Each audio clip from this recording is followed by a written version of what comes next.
Forged with a passion for steel and an iron-like eye for talent. This is the Recruiter of Steel podcast. Blast right in 3, 2, 1. How did you clone his knowledge? How does AI do that? We not only cloned his knowledge, we even cloned his personality. Where do you see things by 2035? There will be a dog and a man running the steel service center. Raj Jain also goes by RJ. Elon Musk of the steel industry.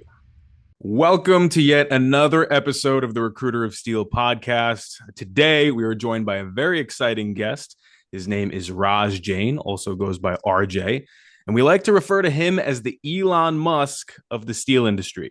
Raj is currently the CEO of EOXS, which is a company that's shaking things up with fast-growing AI tools and models for the steel industry. Raj's energy, vision, and drive are changing the way people think about one of, obviously, the world's oldest industries. And he's literally making it sexy again. So, Raj, welcome to the podcast, my man. Hey, thank you so much, Tyler. Thank you for having me over. That Elon Musk for steel, that's kind of a funny thing, but if you think about it, when we get to be a multi-planetary species, we will still need steel on Mars also. That is true, and someone will have to mine it. So there we go. Well, Raj, thank you obviously for coming on. I'm really excited about this because obviously we're going into this AI world, right? AI is taken over by storm, very big in the economy, one of the fastest growing sectors right now. And the steel industry, as we mentioned in the intro here, is one of the oldest industries, right? And it's been relatively slow to adopt technology. And you're kind of beating down the doors there, right, with what you're doing. So I'm really excited to get into that. But before I do, I just want everyone to have a quick background on your experience in the industry. So before you became head of EOXS, grew it to 200 employees, which is awesome, and we'll talk about that. How'd you get your start in steel? Something you would be able to relate with, Tyler. Mm-hmm. We never choose steel. Steel chooses us. Yes. Hear that many times from my candidates. Absolutely. Yes. So I would be one of those. And I have been in the steel industry for over 15 years now. Started my career as a digital transformation manager for a steel service center, which was a mid-market, pretty decent size. They had like 200,000 square feet of facility with like almost 100 employees, and brought innovation in that company. That's where I learned like all the nitty-gritties of steel and all the different processes. Sure. And then I moved into a sales role where I sold steel for like almost 6 years. Okay. So Also, I have service center world? Or? Yeah, so I worked for a steel service center and I sold steel in the American market. Great. And that gave me like a client-facing role and understanding what is a steel service center's customers' problems. Like, how do you resolve their problem? Right. And in 2019, almost 6 years ago, we started EOXS, and it's been a great journey so far. It's been a great learning journey. And in this last 6 years, we have helped a lot of companies with their digital transformation initiatives and help them. So our motto, the company motto we live by is we want our customers, our clients to get to 2x in revenue in less than 2 years. Okay. Very good concrete goal. I like that. All right. So tell me, like, what does EOXS do specifically, right? You're aimed to increase revenue by 2x in 2 years. Awesome concrete goal. I love that. But what do you what kind of companies come to you, and then how do you help with their digital transformation? What tools do you have? So we only work for the steel service center industry. Okay. So very specific. Yeah. We are very specific. If a task in a company can be done by a bot, a human being does not need to do it. Fair enough. That's where we come in.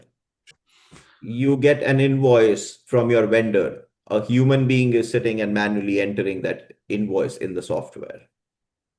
Imagine an AI which reads that email, reads that, oh, we received an invoice, and updates the system by itself. And at 30 days, triggers a notification to accounts payable to pay that invoice. Is that where we are now, or is that where we're headed? Oh, we are there now. We are doing that for our clients right We now. are there now. So The train everybody has listen, the Elon Musk of the steel industry has just announced we are at a point now where an order could come in, can get processed, can get put to accounts payable. Done deal. all by an AI agent, which we so call as an AI agent, but it's more like an AI worker. An AI worker. Okay. So that brings up a pretty controversial topic, RJ, which is where is the line between AI and people, right? Like, because some will argue, well, that could be taking the role of many admin roles or folks that are inside sales support or such like that. What's your stance on that? And then what jobs do you see, especially in the steel industry, being taken over by AI? And then jobs that you think would actually thrive with using AI efficiencies? I would answer this in two parts, Tyler. I'll give you an example. I was talking with this steel veteran, 75-year-old guy. He has been in the steel industry and had one of the biggest steel service centers back in Detroit in the 80s. Okay. And he was telling me he had 20 girls in a room who would just pick up the phone, talk to their vendors, write lists themselves, right? Bring it to him, and he would tell them what coils they want to buy, Yeah. and then go back on the phone and tell the vendor the Mm. same way. And then came the fax machine. Then came the fax machine. He was like, Raj, I kept my top two girls and I let all the 18 go. Innovation for you. Innovation. That is what is amazing about North America. Innovation does not stop for anyone in Does North not. America. It does not. AI is not going to take your job. In your company, who is using AI is going to take your job. I like that one. It's very important, right? Because AI is going to make us a hell of a lot more efficient in whatever that we're doing, right? If it's sales, if it's admin, operations, supply chain, finance, even. You could figure out an AI tool or model to make any type of role more efficient. In what you're seeing right now, RJ, where are service centers deficient on their use of AI? And are you seeing them adopt it more now, or is it still in the early stages, people are a little bit hesitant to get involved?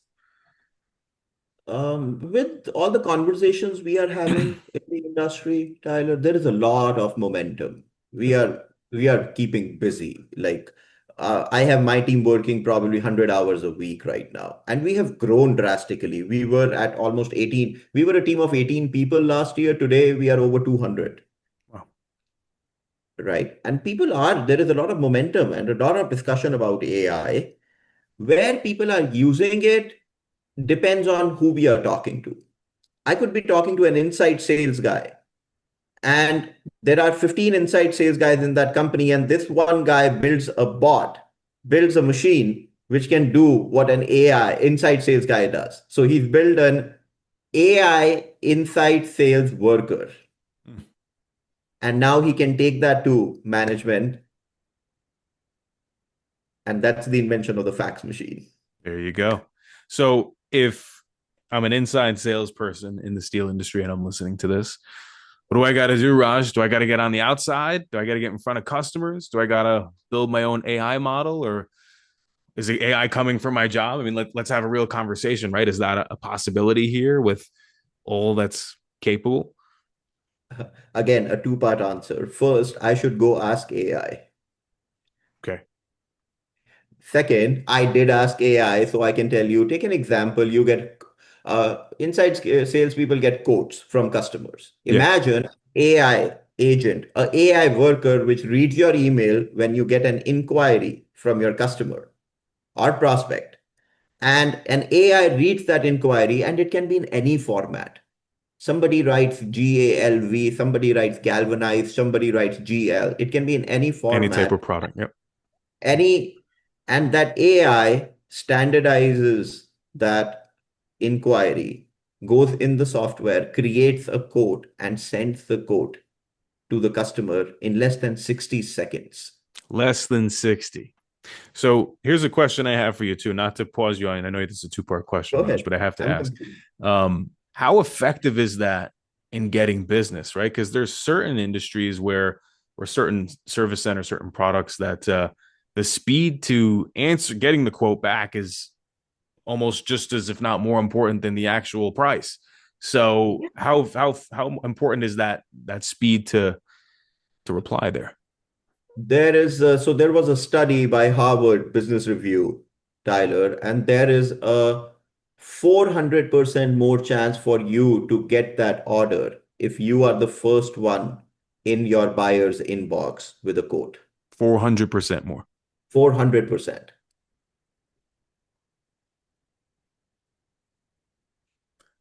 What do you think the revenue impact on your average service center is if they could have a 400% increase on getting that, being that Uh, first to quote? if you boil down the numbers in the middle of the funnel, you could easily see a 10 to 15% hike in revenue just in the second quarter of deployment.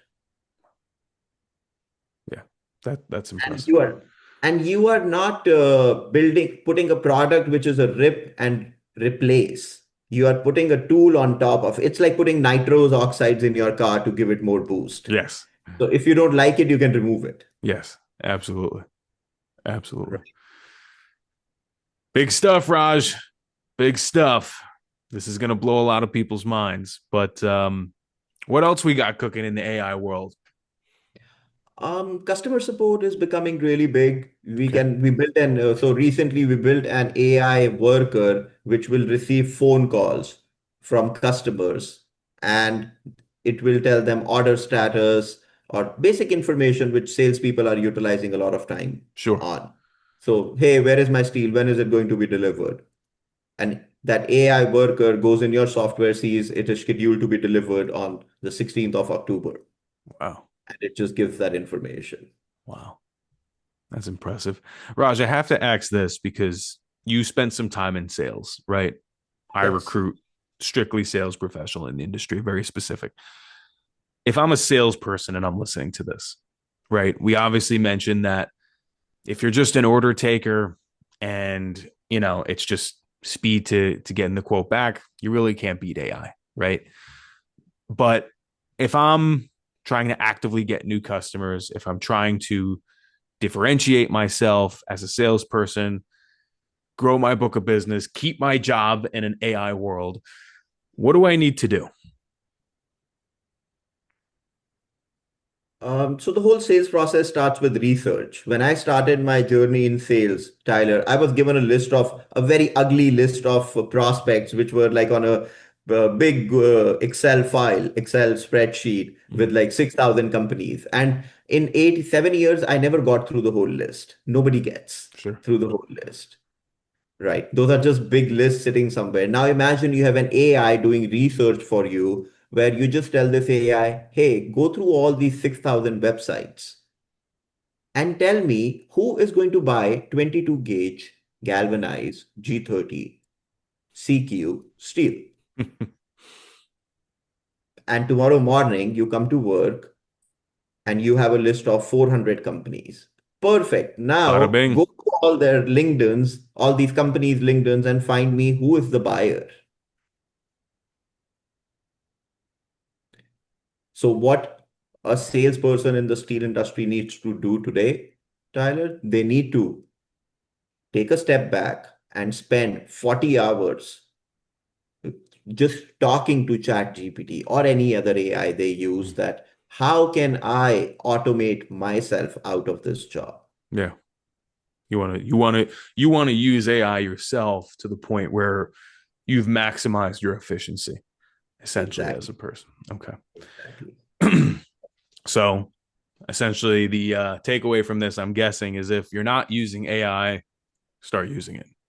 because it's coming. It is here. It's not coming. The train is not coming. The train has already The arrived. train is actually, you're kind of running after it at this point. Yeah, I agree with Yes. you. Good. Okay. I want to talk about your company a little bit, right? Because we're talking about AI, we're talking about it automating, doing the work of many, but your team, you said, has grown to 200 people. So That yeah, so tell me a little bit about that. What are you guys working on? What was that growth journey like for you as an entrepreneur and someone in the industry? I'm very curious to hear that. the growth journey has been a roller coaster. It feels every day like you've been hit by a bus.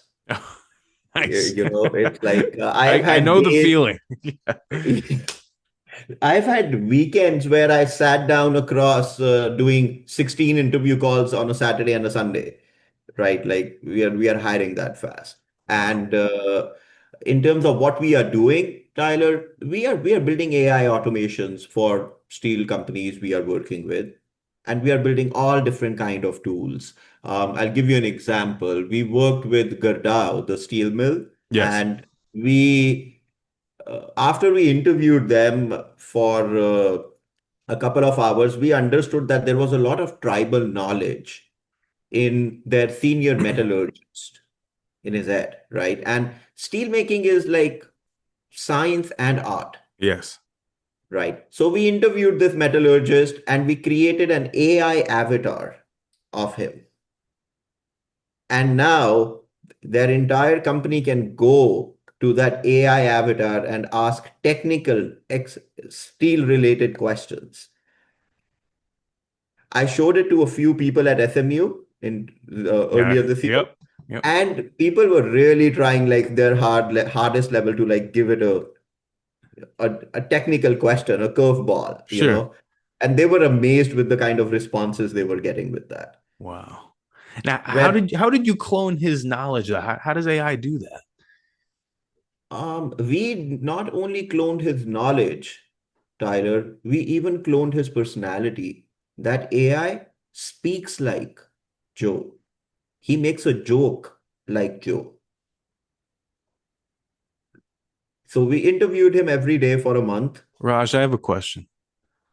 Am I talking to the real you or is this AI? Well, you will never know. I feel like I don't, man. It's crazy stuff. You never know. It might be a curveball at the end of this Would this you would interview. you be surprised? Would you be surprised, Tyler, if I told you the tech is there? If I have to sit down, if I get a week in my head, I know how to build this tech where my AI can be taking this podcast instead of me. Yeah. No, it's there. Oh, it definitely.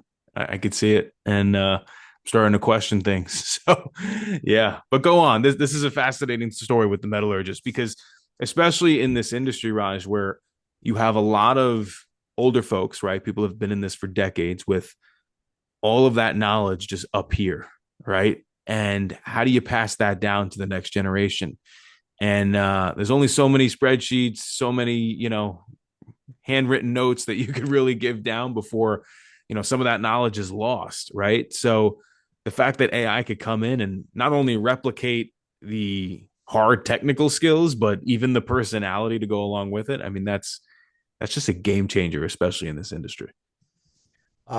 Joe is 75 years old, I assume, and I was talking to him once, and Tyler, he was so happy with this whole initiative where he was like, Raj, I don't know how much time I have, but after I'm gone, people will still be using this tool. You made me immortal. Just feel that.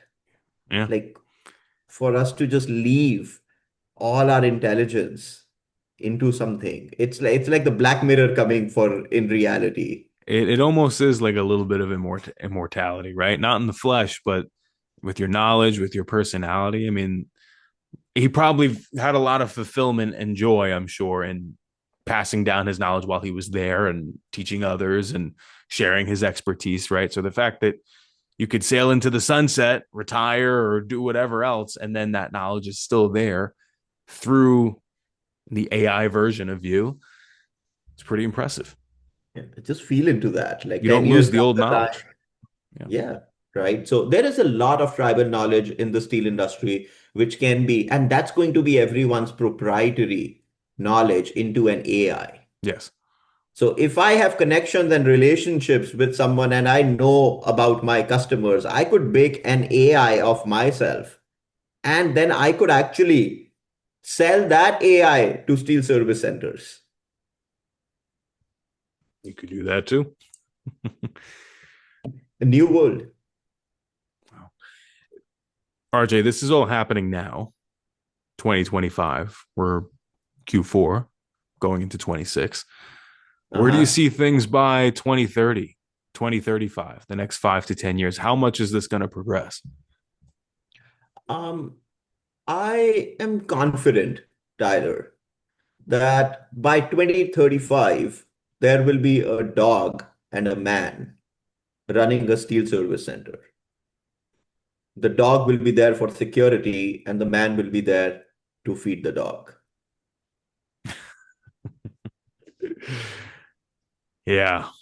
I I see where you're going with this, and I do agree that we're at a point where, especially when you could pass this knowledge down, I mean, AI could be replicating folks that have run service centers. It could be passing down that tribal knowledge. It could be essentially running the whole operations.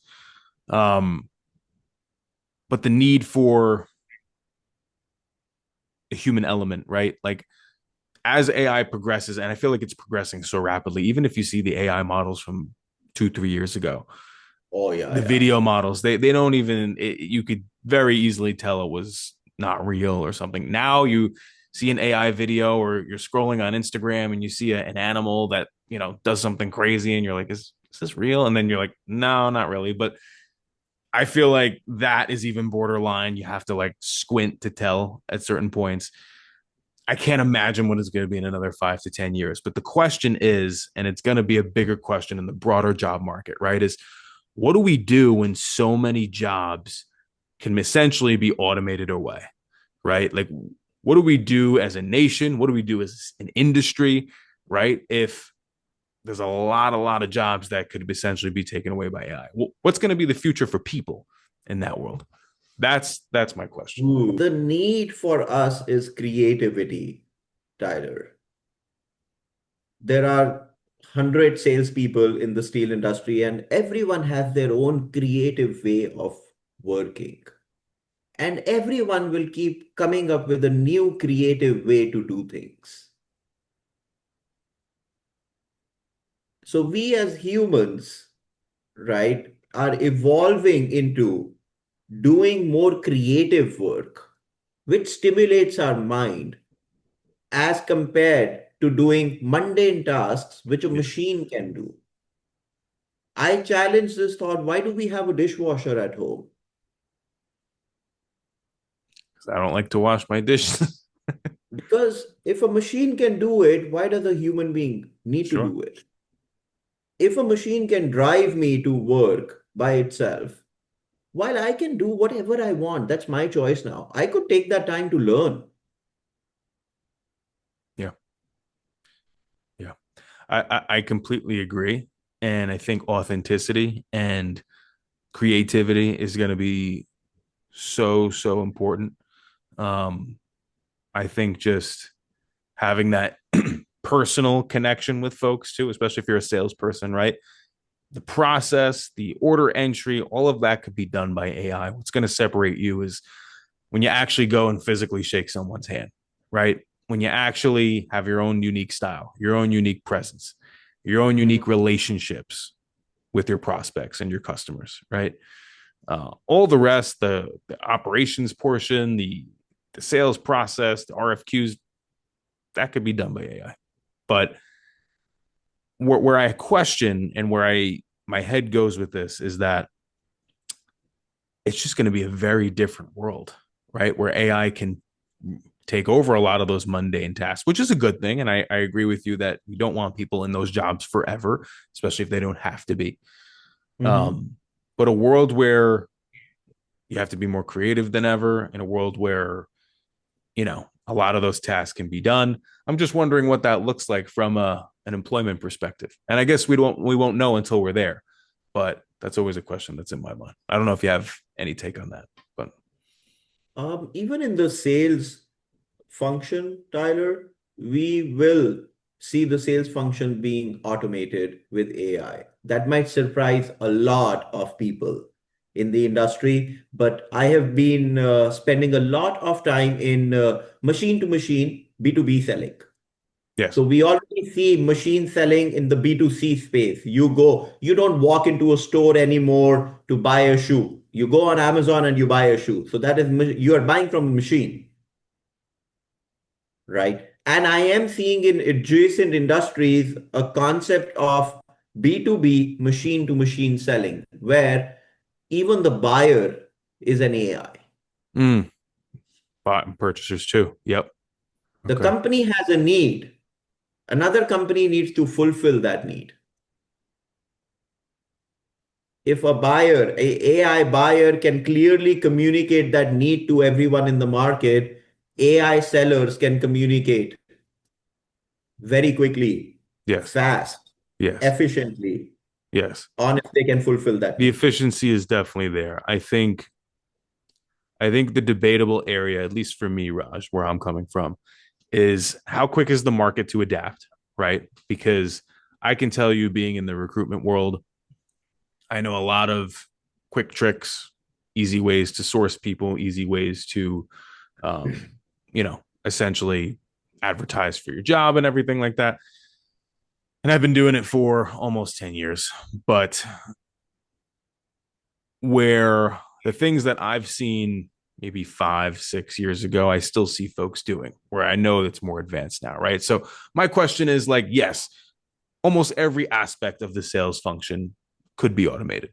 Almost every aspect of the buying process could be automated. I think the what you're doing as far as the order entry aspect with the inside sales support function, that's a no-brainer to me, because if you could 400x your ROI essentially by just beating them to the punch, why not do it, right? I think where it gets a little bit tricky for me is, let's say, an outside salesperson, right? Someone who's got a relationship locked down for the last 5, 10 years with somebody. They go out to dinner, they're taking them to the ball game, whatever the case may be, and they've spent millions of dollars with that service center, right? Could that process eventually be automated? Sure. Could AI take over? Absolutely. The question is, how quick does the market adapt to something like that? And the second part to that question is, will they even want to adapt? Because there always is a certain human element that people do crave in certain aspects. Maybe not from an efficiency standpoint from an organization, but I know sometimes when I'm on the phone and I'm trying to get in touch with my bank and they're putting me through the AI and I'm screaming, talk with representative or something crazy because I've had enough, right? Because that AI sucks. Yeah. Okay. Well, thank you. Okay. At least I get some validation there. Thank you. Yes. So yes, we need to improve the overall model. I agree with you. But how quick does the market adapt, and will it adapt fully? I think that's the question. You would not have everyone adapting AI, Tyler. You made an example of banks. There were over 130,000 banks in 1911. Today, you can count them on your fingers. So True. that's a lot of market consolidation. And I do see a lot of big players just acquiring the market. And you will probably be left by 5 players in the market in the next 10 years. Mm, And the differentiator would be who implements AI first and faster. love that answer. That's great, Raj. Awesome stuff. All right. Moving forward, talked a lot about AI, talked a lot about where the industry's going. I want to kind of backtrack a little bit and see, for the folks that are listening to this now, right? We have a different type of audience, right? Some of it's salespeople, others it may be some leaders, right? At some of these organizations, service centers, mills. Personally, and this is for everyone listening, Raj and I do work together on some of this stuff. I do endorse some of his ideas. I think what he's doing is awesome. And if you have questions on some of what he's offering, obviously you can reach out to either one of us. little bit more knowledgeable than I am for sure, but happy to help you on either end of it. But just some advice for our folks listening, right? For salespeople, I know we kind of covered it, but let's go through some of our listeners. For salespeople, if I'm a salesperson listening to this, you've blew my mind with a lot of this AI stuff. What do I do? What's my first step taking action after this podcast? Shut down your phone, go to AI, tell him this is what I do, and give me 5 ways to use AI in my work life and even in my personal life, right? Like, but start from there, and that would lead you to us. Yeah. Do We you are think the only company in North America today which is implementing modern AI technology and innovation in the steel industry. you're the only company? So yeah, that was my other question. Who are your competitors at the moment? Is there anyone really doing what you're doing, or I would, like with competitors, Tyler, the world has a very negative notion. I have a very positive notion towards competition, where it's like my mission is to a dog and a man, and I would love for other people to be on this journey, bring innovation to this industry. I like the mindset. That's the same way I Yeah. look at recruiting. Good stuff. Yeah. Yeah, we're all Yes. here to help people, get great talent and get great jobs. So Yeah. Be it's yeah, collaborative. Then sure.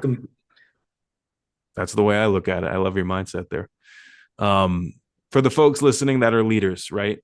Leaders of service centers, operations leaders, sales leaders, you name it. Any different advice for them or the same thing? Tyler, they are spending a lot of time in data entry. One. Second, they are not getting right analytics to make good data-driven decisions. If I do not know how many orders were late from their initial delivery, estimated delivery time, right, I can't fix it. You need to know your numbers. Yeah. You need to know your numbers. Okay. And AI can help you. So we built a tool, we call it Iris. Iris is Siri spelled backwards, like how you have Siri on your phone, Sure. right? It's an eye to your business where you can go and ask Iris anything about your business, and it's going to go into the database and get you the answer. Great. Awesome. Hey, how much sales did I make last month? And it's going to pop out an answer in front of you. Yeah. Real quick, Raj, before we go, you're doing a lot with AI. You have a bunch of different tools. What are the top 3 that if I'm a service center listening right now, that regardless of my situation, I should be implementing right now? If I am a steel service center and I'm a steel service center owner, I would have my entire middle management work on an initiative to see how they can automate their own role with the help of AI. So we have an environment, Tyler. What we did, we made an AI to which you can explain what you do, and it will tell you ideas on how you can automate, what part of your role you can automate, and it will even help you do that. So while you're talking to it, it's making an AI worker on the back end. Interesting. So you can come spend time on it and chat with it, and it will start by being consultative, collaborative, and tell you these are the 4 ways you can automate this function in your role. And then you can build it there and then. It's like building Lego. Great. That's awesome. Awesome. Raj, final thoughts before we go here. Yeah, nothing comes to thought, man. Sorry, help me here. No, you're good. Okay. Yeah. Raj, where can folks connect with you, get in touch with you? Um, we have a website, it's EOXS.com, and people can find time on the website with us, right? That's the best way, I would say. Awesome. Okay. And parting thoughts, anything that you want to share with our listeners regarding what you're doing, who should be reaching out, any last final words for our guests here? if you made it this far listening to this podcast, write it down somewhere that I am going to spend 30 minutes on AI every day. Because after you finish this podcast, you will go back to your next quote and life will go on. That's true. You got to take action. Take action, get in AI.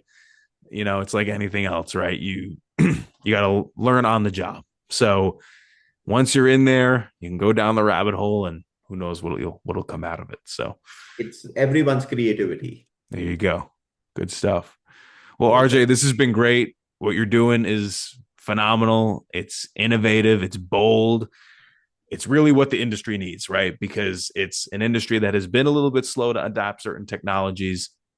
What you're doing is you're taking the in thing, which is AI, right? And you're bringing it headfirst into the steel industry, and it's really making an impact. So if anyone listening, whether you're a salesperson on the inside trying to, make sure your day is as efficient as possible, or if you're top of the line executive and you're trying to make sure that your organization has each department buttoned up as efficient as possible, Raj is here to help. I'm here to help. And AI is going to be the future, and we better get on it. So Raj, thank you for your time. I appreciate it. Till next time. Thanks for listening to the Recruiter of Steel podcast. If you enjoyed our finished product, please subscribe and leave a rating. Thanks again, and we'll see you on the next one.